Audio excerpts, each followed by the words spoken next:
Usually, people have the right to believe whatever they choose to believe. However, that's a luxury that the oppressed does not have. There's a profound exception to that rule when it comes to the oppressed. The oppressed must gain a clear, concise, and accurate understanding of our plight and condition in order to liberate ourselves. Because if our beliefs and understandings are flawed, then all of our liberating remedies and strategies that stem from those flawed beliefs will also be flawed. This is precisely the true hidden reason why white oppressive forces have spread so much false information into the Black community in regards to our plight and condition.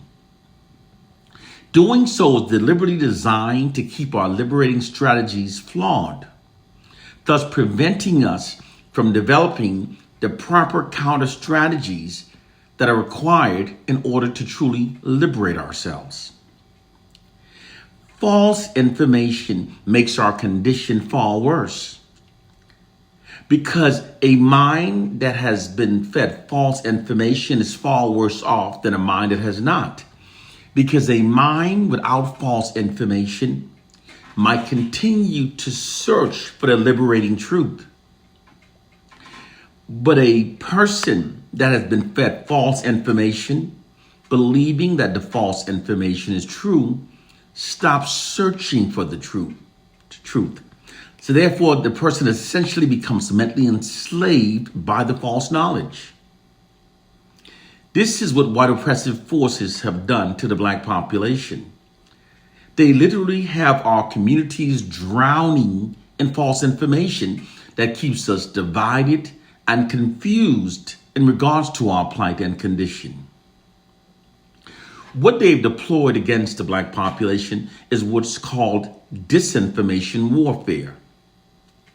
It's an offensive psychological warfare tactic that uses disinformation and misinformation propaganda campaigns to disrupt, divide, and destabilize and to undermine the foundations of a targeted population. To be more specific, the oppressors have spread so much disinformation into the Black community until virtually everything believed by the Black population are lies that hinders our liberation. It confuses the Black population to such an extent that in spite of the abundance of available information, no one is able to come to any sensible conclusion in the interest of liberating ourselves. The ultimate goal is the complete internal collapse of the Black population. This nefarious psychological warfare system was deployed against the Black population in response to the unprecedented unified Black protests of the 1960s. It's how white oppressive forces prevents it from ever happening again. And to keep us believing that it's acceptable to believe these many different ideologies, white propaganda is created and then spread into our communities the false narrative that there are many truths and that we're all entitled to our own truths. But the truth is that there's only one truth. If you're not functioning based upon what's actually true, you are in fact functioning based upon a lie. And as I've already stated earlier, the oppressed must function based upon what is true in order to liberate ourselves. Therefore, those of us who have thoroughly done our research and that have learned the truth of our plight and condition has a moral obligation to teach the truth of our plight and condition to those of our people that are currently misinformed, those of us who are believing many falsehoods.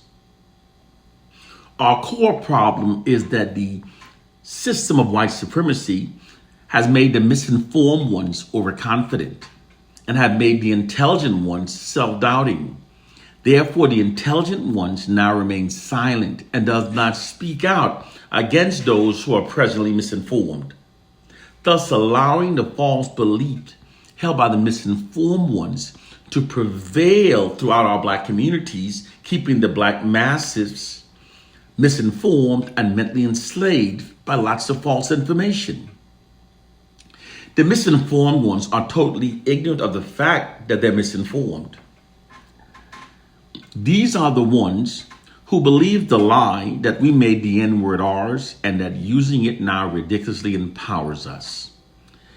These are the ones who also believe that a Bible that strongly condones the ungodly practice of slavery and that was written by history's proven most ungodliest group contained the true words of God. And although the Bible was brutally beaten into the blood-soaked minds of our enslaved ancestors, they ridiculously believe that it will now set us free. Idiotic beliefs. These misinformed ones also insist that we're not from Africa, although millions of DNA analysis have scientifically confirmed our African identity. And the ancient remains of of Native Americans does not match ours. Ours match with Africans. These misinformed ones are also the ones that are insisting that we're our worst enemies, when in reality, white oppressive forces are in fact still our worst enemies. The white oppressor's greatest power over black people is their ability to create false narratives that are deliberately designed to make us think and behave in ways that are against our own self-interest, and then impose those false narratives upon us, and then have us start functioning according to those false narratives. It's in fact their greatest power over black people. And they've always deployed this warfare tactic against us. Case, point, and proof. The early white Christians' conversion of Africans into their religion had absolutely nothing to do whatsoever with saving the souls of Africans so that we may join them in heaven during the afterlife. This is an irrefutable fact because the early white Christians literally believed that Africans weren't humans, that Africans had no souls, and that heaven was for whites only. In fact, the early white Christians believed that the thought of an African entering the kingdom of heaven was as ridiculous as a dog doing so. This is an absolute fact. When we logically look at facts as they truly were, we can say with great certainty that the white enslavers' conversion of our ancestors into their religion had absolutely nothing to do whatsoever with saving the souls of Africans so that we may join them in heaven. There was another self-serving reason why they put their time and energy into converting Africans, a people they otherwise treated so brutally, into Christians. The self-serving reason was to indoctrinate the belief of a white God into the minds of the Africans. Indoctrinating the belief of a white God into the minds of the African creates a profound adoration towards white people, towards whiteness, and it then transposes onto white people, thus making black people feel subservient towards whites and more compliant with white dominance over our lives. It in fact made Africans into more loyal slaves for the white enslavers, and it made Africans easier to be colonized. Side note, many black Christians will defend this by saying that Christianity was originally practiced by black people in Ethiopia. However, in reality, the Roman Constantine created the false religion in the year 325 AD. Christianity did not reach Ethiopia until the reign of King Uzziah in the year 341. That's 16 years after the white Romans created the false religion. Christianity is not the belief system practiced by we Africans before the year 325 AD. White propagandists also created the ridiculous false narrative that we made the N-word ours, and even more ridiculously, that using it now empowers us. Many black people have accepted those two false narratives as being true and then started self-identifying themselves by the N-word and insisting that we made it our own word. However, both of those narratives are the opposite of the truth. It was through negative media social engineering that white social engineering scientists and white propagandists socialized us to self-identify ourselves by the N-word. They did it to us. We didn't do it to ourselves. The reason why they did this to us is because to subjugate and control a targeted population, the first step is to neutralize their alpha males, aka those possessing warrior spirits. These are those African males that are psychologically wired to protect our women and to defend our communities. White social scientists neutralize the black alpha males by socializing millions of us to self-identify ourselves by the N-word. This is because words, when repeated often enough, has power over our subconscious mind.